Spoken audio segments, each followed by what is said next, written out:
السلام علیکم ناظرین، خوش آمدید آپ کے اپنے چینل ڈرامہ فیور ریویو میں۔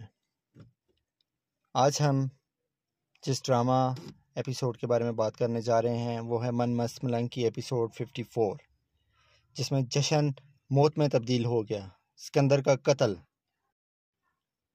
خوشیوں کا موقع تھا، کہہ کے گونج رہے تھے، لیکن قسمت نے جو لکھا تھا وہ صرف دکھ، صدمہ اور خون تھا۔ من مست ملنگ کی دوسری آخری قسط یعنی قسط نمبر 54 ایک ایسا دھماکے خیز مواد لے آئی جس نے ناظرین کو ہلا کر رکھ دیا۔ جو سب کے دلوں میں جگہ بنا چکا سکندر خان تھا، ایک ظالم وار میں مارا گیا، اور قاتل کوئی اور نہیں بلکہ واجد نکلا، وہی دشمن جس کی چالاکی پہلے بھی خاندان کو برباد کر چکی تھی۔ قسط کی شروعات ایک خوبصورت شادی سے ہوئی۔ رومی، علیزے اور خاندان کے دیگر افراد خوشی مناتے نظر آئے، لیکن اچانک ایک گولی کی آواز آئی، چیخیں بلند ہوئیں، اور اگلے لمحے سکندر زمین پر گرا پڑا تھا، خون میں لت پت۔ اس ایک لمحے نے ہر چیز بدل دی۔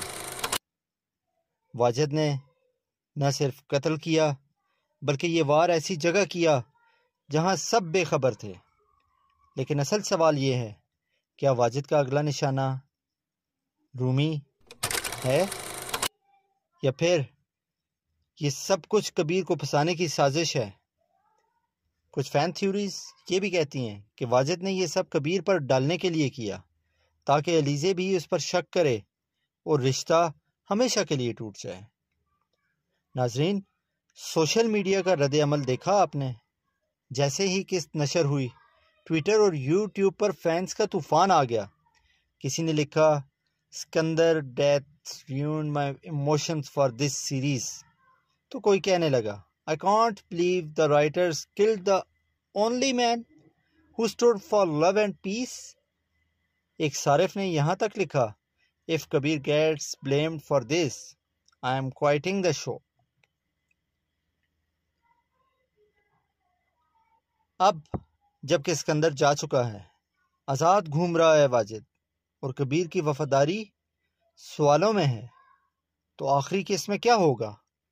کیا علیزے کبیر پر یقین کرے گی، یا یہ محبت خون کی لکیروں میں بہہ جائے گی؟ کیا واجد کو سزا ملے گی، یا ایک نیا پلان سب کو دوبارہ توڑ دے گا؟ دوستو، آپ کو کیا لگتا ہے، کیا سکندر کی موت ایک قربانی تھی یا ایک پولیٹیکل ریونج؟ اپنی رائے نیچے کمنٹ میں لکھیں، ویڈیو کو لائک کریں اور چینل ڈرامہ فیور ریویو کو سبسکرائب کرنا نہ بھولیں۔ اگلی ویڈیو میں ہم کریں گے تجزیہ اور ممکنہ بریک ڈاؤن کی مکمل فائنل ایپیسوڈ انجام کی پیشن گوئی۔